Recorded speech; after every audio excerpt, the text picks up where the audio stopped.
काय योगायोग होता ना, पहिला श्रावण सोमवार आणि नागपंचमी एकाच दिवशी आले. म्हटलं चला आता योगायोग आहे तर रांगोळी पण छानच झालेली पाहिजे. मग मस्त खूप दिवसानंतर मी रांगोळी काढली होती. मस्त अशी आउटलाईन करून घेतली. म्हटलं चला आता छान अशी रांगोळी काढूया.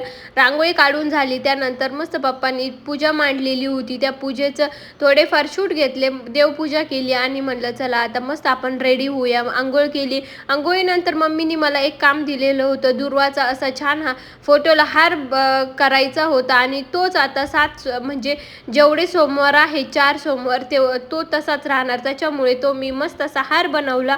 त्यानंतर नैवेद्य केला आणि घरात अशी एकदा पूजा मांडून घेतली. आणि सण हे ते असले ना, मला साडी घालायला खूप आवडतं.